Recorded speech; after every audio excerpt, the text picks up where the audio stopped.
What is up, guys? You got NotTheWorst here, bringing another Black Desert online video, and today we're taking a look at the patch notes for April 6th, despite it being April 7th. I got a little tricked this week, saw no patch on Wednesday and didn't realize that's because it was coming up Thursday. I thought we just didn't have one, so realized that, and here we are. So we'll jump in and take a look. First up, we do have that there was a trading revamp, and it's fairly in depth with it, so we're going to do just an overview with the dev note, so you get a basis of what's going on there, and then if you really want to get into the nitty gritty, it's extremely lengthy, but I'll have a link to this in the description so you can check that out if you want to go all the way through it. But let's get that overview out of the way first. So there have been significant changes to trading in Black Desert. Trade items can now only be purchased at designated nodes and can only be sold in representative towns in major cities or territories. Previously, there existed a price warranty period when purchasing trade items. Now the price will depend on the time of purchase rather than on the item itself. So for example, if you buy 10 units of trade item A from Velia Farm, this item will be stored in the order contract log assigned to each family, and all units of trade item A purchased together will have the same price warranty period. The order contract log can be managed separately at each node when trading is available, like storage, and the price warranty period allows for all units to be sold at the same price until the period expires, rather than immediately affecting the price after a certain amount of time's passed. The price warranty period will last for 7 days from the time of purchase and for 3 hours upon retrieval. There have also been changes in market prices. The market prices will now change at a set time once every 4 hours instead of fluctuating based on random sales. Prices will rise or fall based on probability with a maximum increase of 300%. This market price is not affected by the sale of trade goods by other adventurers and is the same across all servers. In addition, a special fluctuation will occur throughout the entire territory where trade item prices will change significantly at fixed times. Information on these fluctuations can be gathered through, quote, rumors from residents in each territory, which can somewhat help in predicting these changes in advance. You can find a collection of these rumors in the Old Moon Guild newsletter. These rumors may or may not be applied 4 hours after circulating, may or may not, or may even be incorrect. Interesting.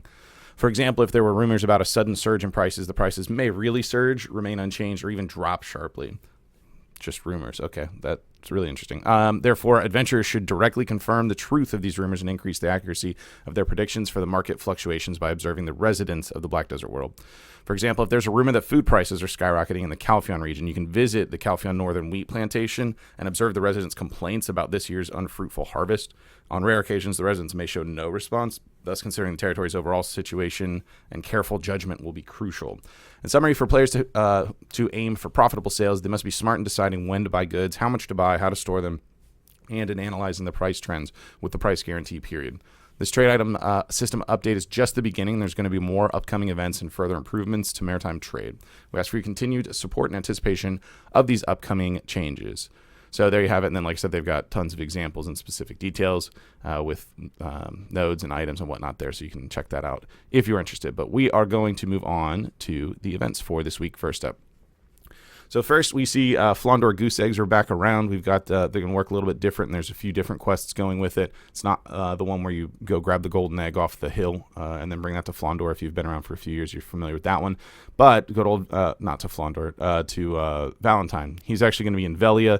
You can connect with him. He's got some quests for you. You're going to end up actually Easter egg hunting. You have to get like 20 of these eggs. I believe they're set locations, but each person can only grab the egg from that location once for it. So I'm sure people are dissecting where they are so you can get that done pretty quickly. But he's going to hook you up with some eggs in exchange for that, which are going to be, different items that you get. The Mystical Brilliant Egg does come back around. There's fine accessory boxes that you can get out of those, cron stones, memory fragments, the usual reward type stuff that we see from those. So pretty cool. A little bit more expanded than what we've seen in last Easter type events. So yeah, not upset about that. We've got Spring Adventures have never been better with the special login rewards. Pretty straightforward. You're going to see a special login rewards at the last one that just started. You got, I think, Sharps came in today. So there's all sorts of extra ones going out for the next few weeks. And there's going to be, of course, as usual, Shakatu's Splendid Box ending up with that. And you also have special supplies prepared by Fugar. You'll see that in the challenge menu. Some Advice of Alks coming through or other things for you. Magical elixirs, the Lost Mystical Egg that I believe can get exchanged out. We've seen these in years past for Easter as well. So just a bunch of extra stuff coming in when you log in.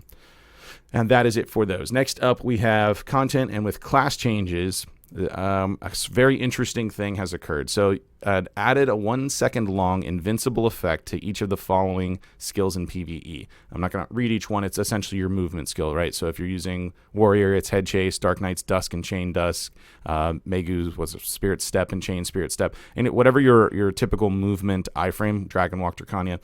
These now have essentially unlimited iframes in PvE situations, so you can always use them, and it now encourages you to spam them repeatedly in whatever PvE setting you want, which is interesting. The more interesting part is the interaction that this has with pets. It has been discovered, or at least it was already somewhat known, characters that have pets, let's take Tamer's Pet, for example. These mobs, the game treats them as PvE mobs, which means you could just spam iframes against those. Other things the game considers PvE mobs are vacuums. The actual vacuum effect is PvE as well, so you could literally just iframe out of it. I don't expect things to stay that way, but it's interesting to point out there are certain skill effects with anything that involves like a pet, any Wizard, Witch, Wizard, anything that has like pet things, Awakening Striker, those are all considered PvE as far as the game's concerned, and these iframes do take effect on that. I would imagine that gets fixed, maybe even a hot fix pretty quickly, because that's terrible.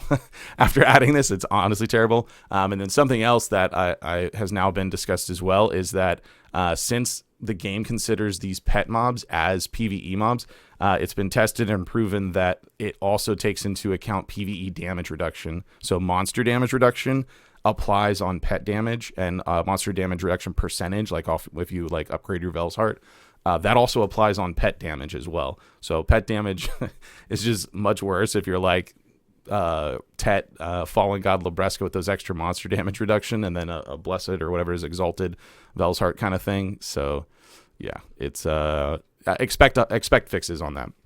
Moving on to other changes that are going on. Ranger, a couple of tweaks here. It's Razor Wind sees a damage increase, but with a PvP damage reduction rate increase. So functionally the same in PvP, just flat PvE damage increase here.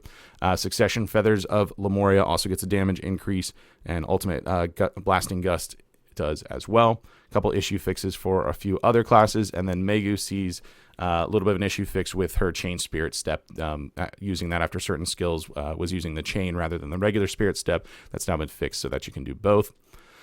Beyond class updates, we've got they adjusted the wagon weight limit on specific wagons rather, so that's been increased. We see mount training XP acquisition. This is actually a pretty interesting change. Before you would acquire training XP once the mount levels up. Now you actually gain training XP proportional to the XP that's gained on the mount at that time.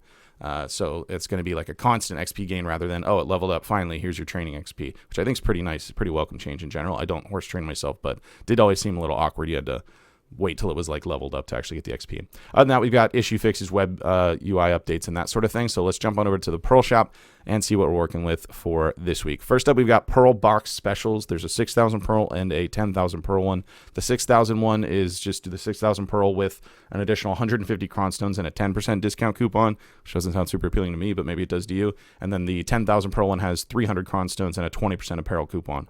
Personally, I want the 1+1 if I'm going to buy them, but that's just me. We have the Exhilarating Spring Double Pack available for you. It's 4,600 pearls, going to give you 2 reboot outfits, 2 made for hires, and then 200 Cronstones, 2 Blessed Message Scrolls, 10% discount coupon, 2 300% XP scrolls, and 2 Advice of Valks. Pretty decent pack there. Super Spring all-in-one is 11,050 pearls. It's got 5 of the outfit boxes, then 200 Cronstones, 20% apparel coupon, and 30 memory fragments. We've got the April Mystical Enhancement Pack. It's 2,760 pearls, and this one has 40 Artisans, 400 Cronstones, 40 Valk's Cry, then 2 Mystical Cronstone bundles, 1 Artisan Memory bundle, and a 40 stack. We've got the Flondor Duck pet. If you want to pick that guy up, he's a duck, but yeah, Flondor Duck, whatever. 585 pearls to pick him up. Of course, he comes along with some feed as well. We've still got the Rabbit Pouch of Fortune. I think this was already in the shop, if I'm not mistaken. But it's 720 pearls. If you want to keep running with that, you can get a 5-pack bundle for 3,200. We've got Spring Collection Flore Outfit Set, 1,760 pearls to pick from the corresponding class that can actually wear it. As a bonus, you get Cherry Blossom Coronet and the Cherry Blossom Earring to accompany that outfit. Then we have the Nemos outfit special, same idea, just the outfit, different outfit for the same classes, or for the classes that can equip it, and then the 2 for the ones that need the 2 that don't fit into the 1. The Anemos horse category is 30% off, as is the Aquila Dream and horse set and wagon set as well. We've got Spring Flower Furniture at 50% off. We've got Mount Brand Spellstones on a 1+1 deal, along with Mount All Skill training coupons. And then we have the weekly outfit sale this week is the Sage Kyranos, which is a really cool looking set, in my opinion. 2720 pearls if you want to pick that up, or just trying to snipe some off the market to get some crons for failing your Pen Black Stars. So there you have it for this week. If you want to check out anything in the notes, or like I said, you want to check out that trading stuff, it's in the description down below. If anything else you want to discuss, put in the comments, and I will definitely read it. That's going to be it for this one. I want to thank everybody for watching, and I will see you next time.